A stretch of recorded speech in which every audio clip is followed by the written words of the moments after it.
up here in BC, north of the Rockies. I guarantee you we're running along thousands of fish. I'm seeing them on live scope. We're catching them on every drop. Oh, there he is. I got him. Buddy, I see 20 right now in front of me. Here in northern BC. Man, oh man, this fishery is ridiculous. Powerful. Oh, I'd catch these fish all day long. The Fish in Canada Show, brought to you in part by Ram Trucks, built to serve. Princecraft Boats, dominate the waters. Garmin, join the club. Mercury Outboards, go boldly. And Outdoor Canada, Canada's only national fishing and hunting magazine. Yes, we're in for some good fishing in Canada. In this week's Fishing Canada episode, we're back at one of our all-time favorite destinations, the Northern Rockies Lodge in British Columbia. Here we've experienced some of the most unforgettable fishing ever and produced a number of standout episodes from the last few seasons. Being able to visit and revisit this breathtaking fishery has truly been one of the biggest blessings for this Fishing Canada host. Is this like the best lake trout fishing you've ever seen in your life? By far. But not everything is sunshine and rainbows when it comes to producing an episode of this show. In 2016, during the first of our trips to this hidden gem, Angelo brought his grandson Nick, then a young whippersnapper, to earn his stripes on some of the most spectacular walleye and lake trout fishing you'll find anywhere. Oh my God! Holy crap! For the walleye portion of their show, they ventured to Max Hamish Lake. Angelo described it as a walleye bowl, an enormous circular body of water that held a huge serving of walleye for the novice angler. Big bowl of walleye, Nick, and it's all ours. When it came time to edit the episode, however, the footage of Nick's biggest walleye was nowhere to be found. Gone as if it never happened. A year later, Angelo, eager to show me this walleye paradise, insisted that we take a day to fly back to Max Hamish Lake. As he promised, we experienced one of the most intense days of non-stop walleye action we've ever had, complete with a selection of big fish. But then, something happened. For the first and only time in Fishing Canada history, corrupted data resulted in the loss of almost the entire day's worth of footage.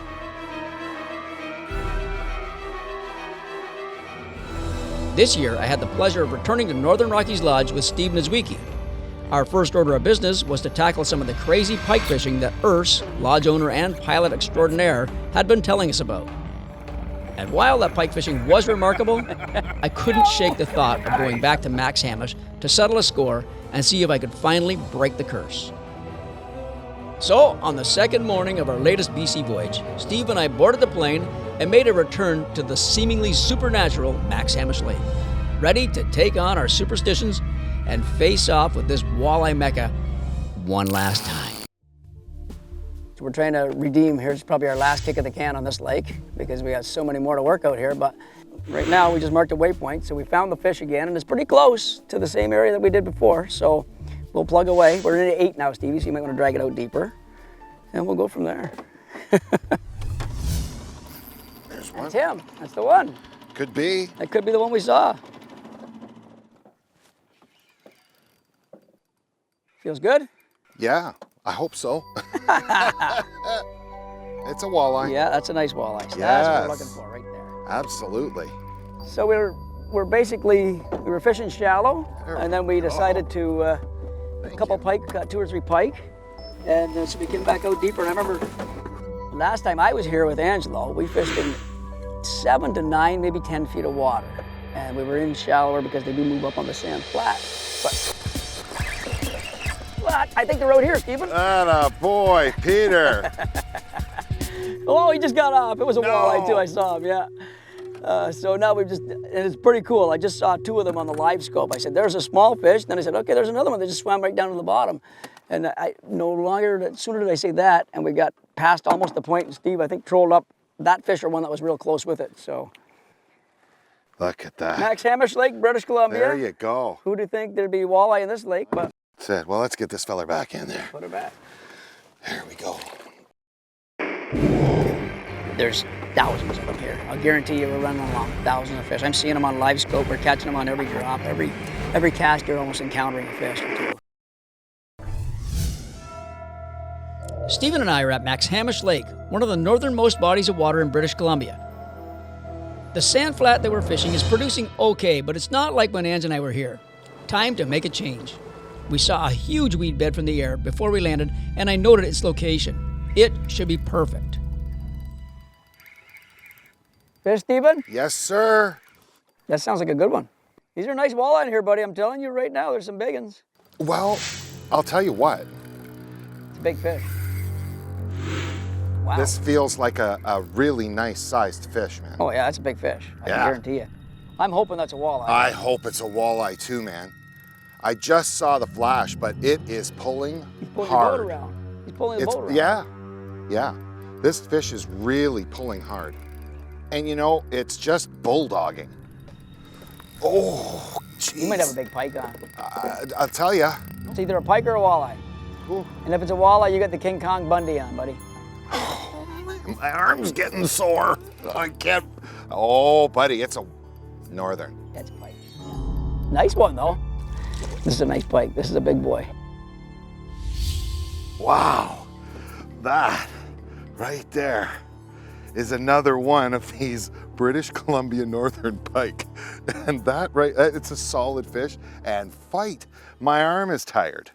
Beautiful, big fish. Look at the heads on them, like alligators.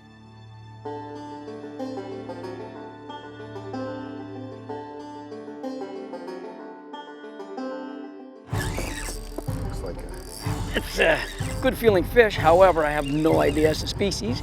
He did not bite. He just had it in his mouth. Oh, my luck, it's gonna be an old northern. Oh, it's a walleye. No. It's a nice walleye. Yeah. This is what we're looking for, buddy, right here. There we go. Little juicy walleye. Not much to him, but at least he shows us he's out there hanging on the bottom. Buddy, there's right below the boat, there's 1, 2, 3, 4, 5, 6, 7 fish right below the boat. Look at that one right there.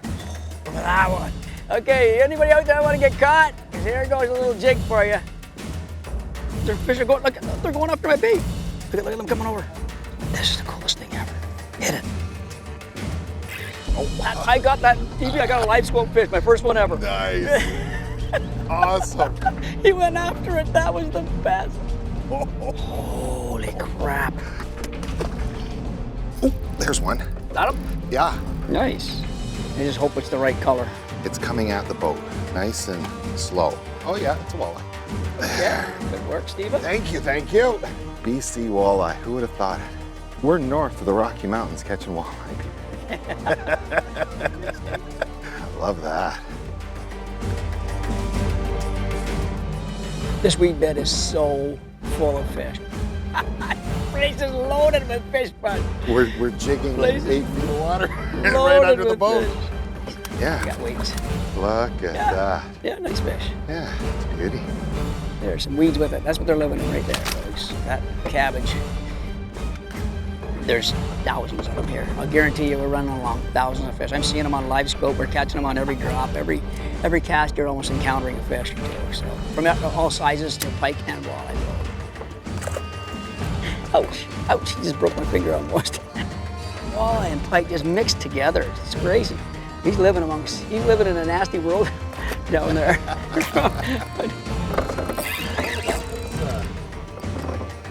think it's a good one. You see this happening live in front of your face. Fish, fish, miss, miss, miss, fish, fish, miss. It is so exciting though. Watch this mayhem. Powerful. Oh, They're thick and solid across the back. See that across the belly? Just a solid fish. It's strong as an ox, these things. Like, it's crazy. You saw how hard that guy pulled when they do that to you? It's ridiculous. maybe. This is a strong fish. Big one? Oh, that's a solid That's pike. a solid northern pike. It's a nice pike. Yes, sir.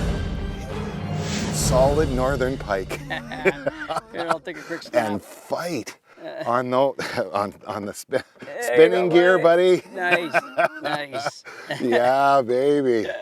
I catch these fish all day long. up here in BC, north of the Rockies. There we go. Get the grip of death on that. Wow. I didn't need to revive him at all. If you put Steve and I, Ange and Steve, whatever combination, on this weed bed for a full day, because we found it halfway through the day, I guarantee you we're going to catch 100 to 300 fish in the day easy, and we're going to encounter 500 bites. It's that good. It's that good. Steve and I are having the most incredible action-packed day of fishing. That is, until some evil-looking storm clouds appear on the horizon. As the sky darkens and the wind quickly picks up, we race from our weed bed back to the plain. We take off from Hamish just in time to narrowly avoid a torrential downpour. And the flight back to the lodge gives us a dramatic view of the surrounding rain clouds. Phew, another close encounter with the Max Hamish curse. Whoa. I got him. That's a big one. It is a good one. It is. It's a nice one.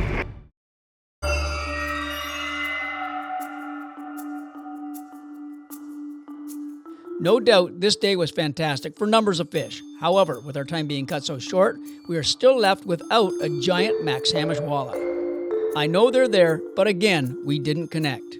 We can't seem to shake the curse.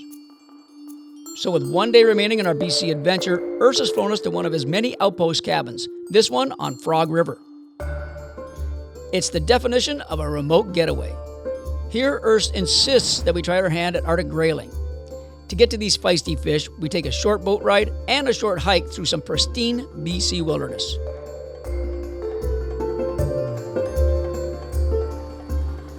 Okay, Stephen, let's track our way very carefully. Come on, big fella. I'm a-coming. Whoa. Okay, I see a perfect rock to stand on for now. This is classic grayling, trout, any fish water, walleye water, anything. You have a river that comes in like this, incoming water, there's oxygen, there's lots of microorganisms, zooplankton floating around, insects. It all goes out to the fish, and this is a great place to see. They'll just be roaming around here, so. You ready to go, kid? I sure am, bud. Let's go do our first cast at the same time. 10, 9, 8, 7, 6, 8, go.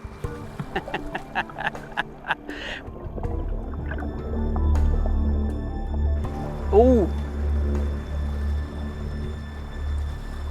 Oh, son of a gun. I got a single hook here, so it's going to be a little harder to hook up the fish. But I just had 2 bites.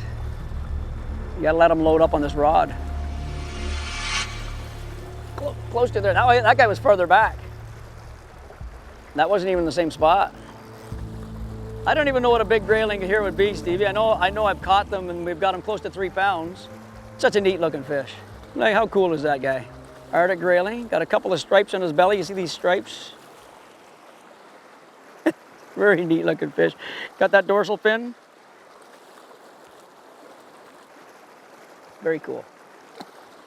Very cool. You can't set the hook as soon as you feel them. You gotta let it load up, let the rod load, and then set. And it seems to work better that way.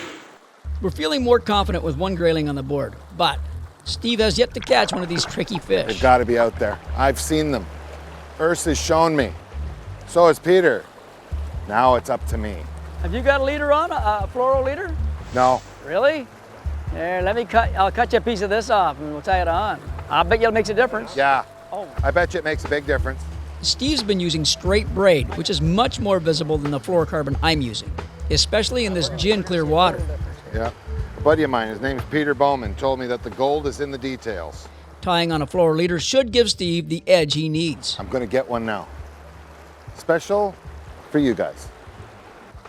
Oh, there he is. I got him. That's a big one. It is a good one. It is. It's a nice one. I don't know what a big one is here, but that's pretty good. Absolutely. Get out of your way. Oh, these fish are unbelievable. There's your first grayling, kid. My first grayling. I'm going to count that as caught, because if you had a rubber net, you'd have them caught. So anything from here on in is bonus. Get them big meat hooks on them. Watch how see how greasy they are? They're a little greasy. They're hard and to hang on to, kid. Powerful. Oh, man. First. Whoa. They're powerful little guys. Oh, they are, man. buddy. I don't know if I can get a quick shot of you here. Oh, That's forget too it. late. I told you, you can't Too hang on to late. them. I know. They're just the hardest fish in the world to hang Unbelievable. on to. Yes, grayling, Arctic grayling First one. here in northern BC. Good work, buddy. And second cast after we put that floral on, bud. Yeah, there's a little lesson for you right there, is that fluorocarbon is a great tool in fishing, for sure, you know what I mean? Thank you, Peter. That got me my first grayling. Really? I'm glad to help, brother. Glad to help. Man, oh man, this fishery is ridiculous. Yeah. I hope I get this fish in because you guys aren't going to believe what I got it on.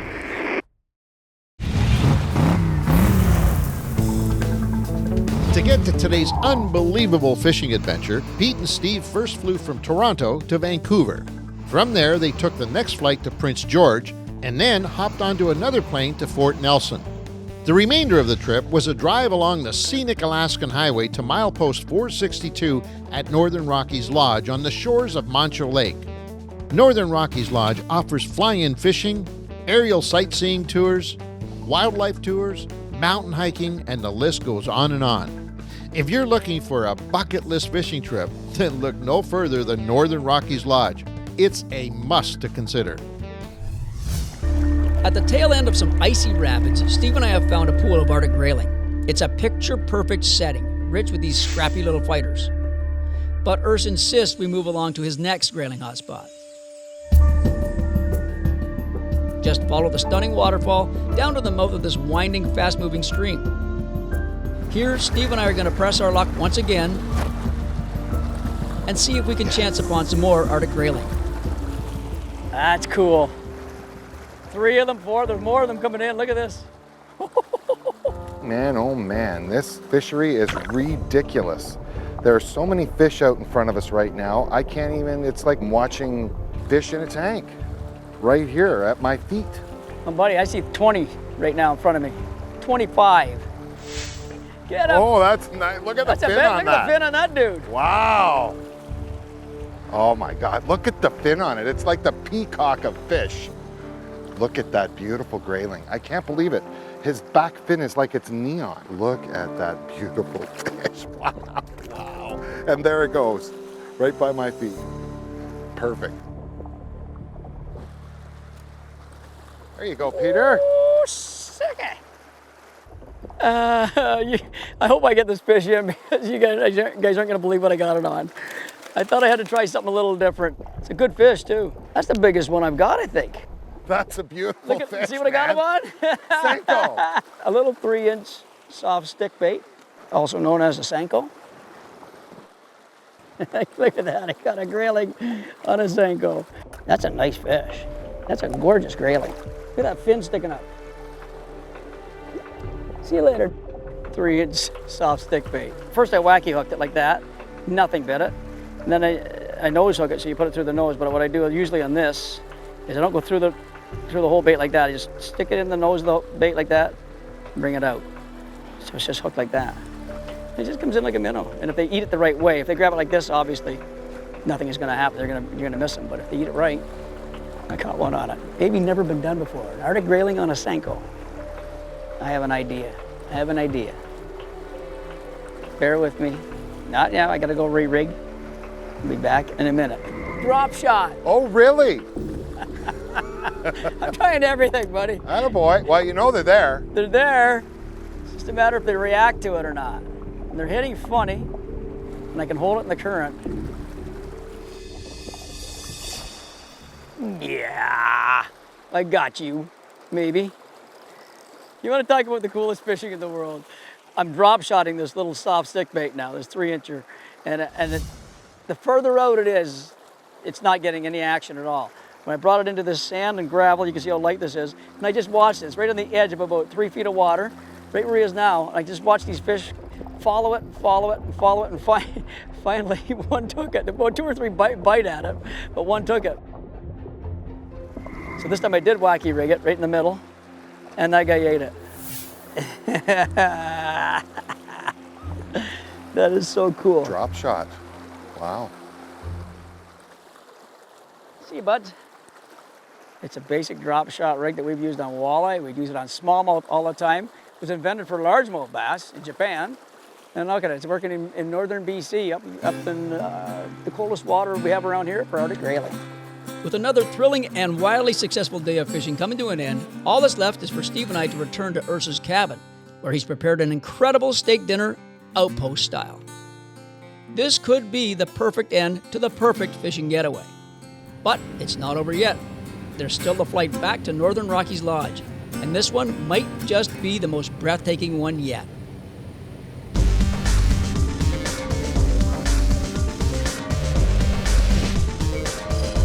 Today's hotspot is a long, skinny weed bed on Hamish Lake in British Columbia. The waypoint on your screen will get you there. Urs from Northern Rockies Lodge had told us about this weed bed in the past, but we never needed it.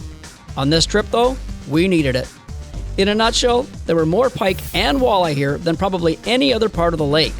For every biting fish we encountered, our Panoptix live scope showed us anywhere from 3 to 5 times that many fish in the area. It was alive and active with walleye and pike. This truly is a fishing hotspot.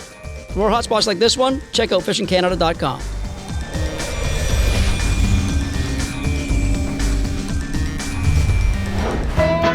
The Fish in Canada Show, brought to you in part by Ram Trucks, built to serve. Princecraft Boats, dominate the waters. Garmin, join the club. Mercury Outboards, go boldly. And Outdoor Canada, Canada's only national fishing and hunting magazine. Closed captioning for this episode was brought to you by fishingcanada.com, the gateway to your next fishing adventure.